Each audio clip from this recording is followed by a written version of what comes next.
Is Mr. Skip Lord.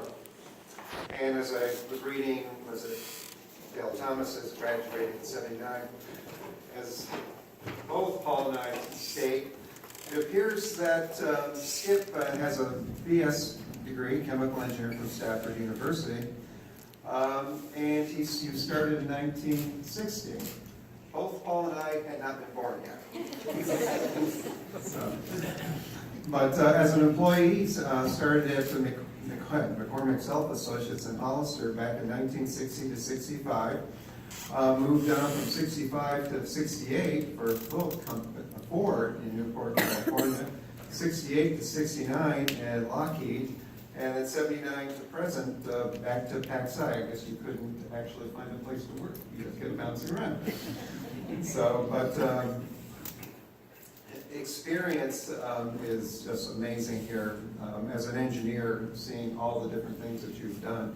But developed in 1965 a new EED bridge wire mix for a 1 amp, 1 watt, no fire applications with the interesting properties of producing a non-conductive combustion products. This was qualified to Bill I 23659 in '77, along with 1512 in 1983, and it's still a continuous production in EEDs for a month, for NACIS, for Tomahawks, for SM-3 weapons, Mark 54.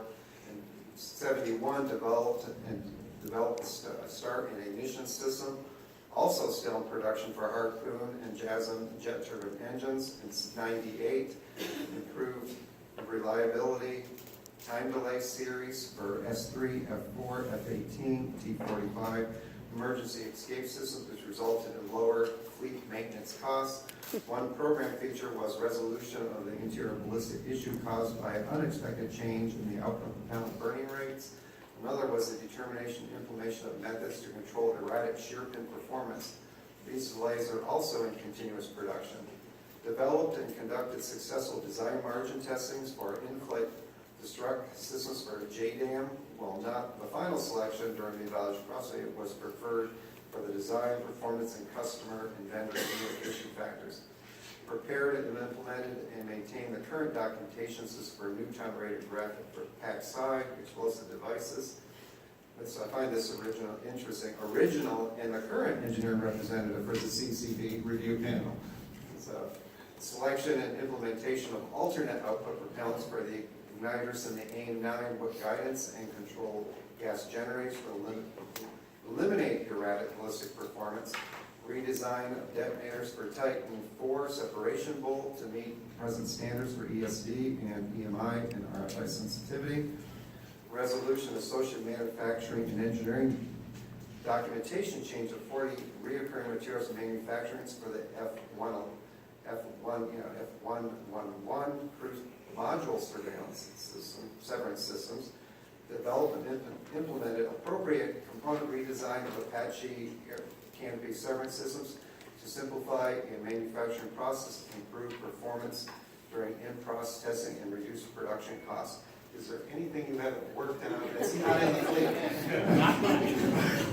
fleet? So, congratulations, Mr. Lord. The podium's yours.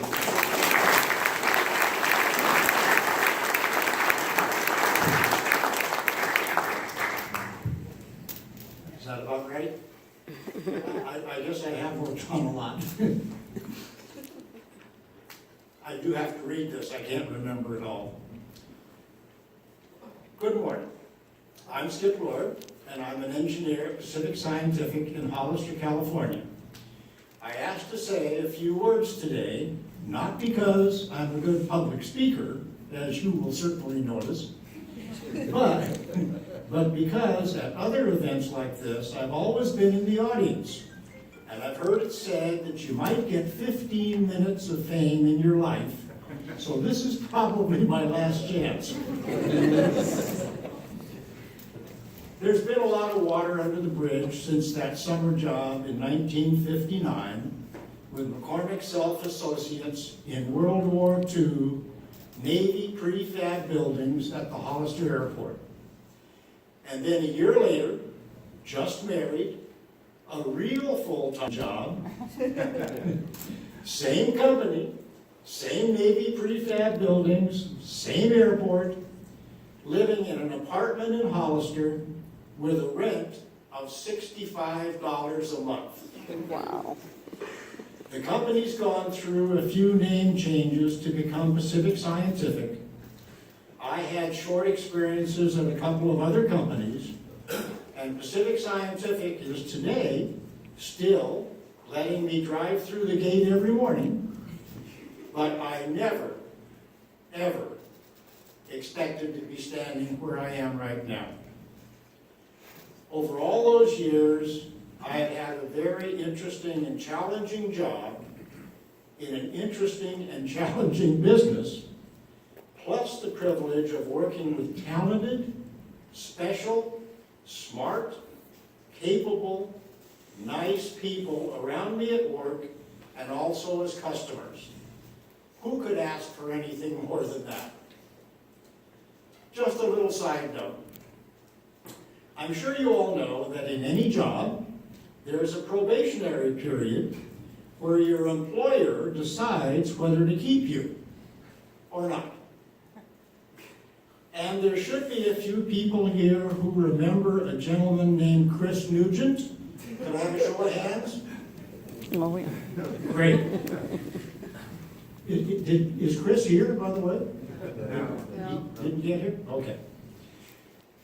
Well, after Chris used to be Bob Hastings at Indian Head. After Chris left Indian Head, we were fortunate enough to have him come to Pacific Scientific as Director of Engineering. So, allowing for a few intermediates on the organization chart, he must be my boss. One of the things good managers do is keep track of how their people are performing, and in my case, I must have somehow gotten a longer probationary period than most, because Chris still asks me from time to time how I'm coming along on it. Well, with this award today, and the fact that last month marked my 55th year with Pacific Scientific, I hope you'll finally be able to go check off that box.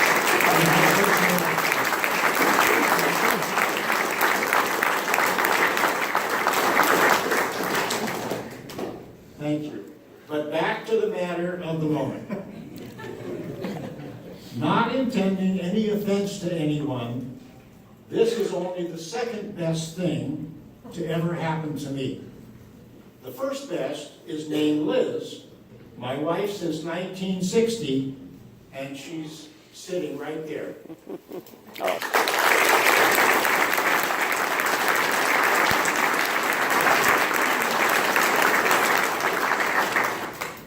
Let's go back to Monday morning, March 5th, a couple of months ago. I come into work after having flu for a few days, so I'm hoping for a nice, quiet start to the week. But there's a voicemail from Paul McCafferty at Indian Head. I know who Paul McCafferty is, and I can't think of anything I have going on that might involve him, but I call him back. And he tells me this is going to happen. Well, there are lots of words to describe how I felt then and how I feel now. Amazed, overwhelmed, and astonished are just a few. But I don't have any words to describe how honored I am to receive this award. Thank you so much.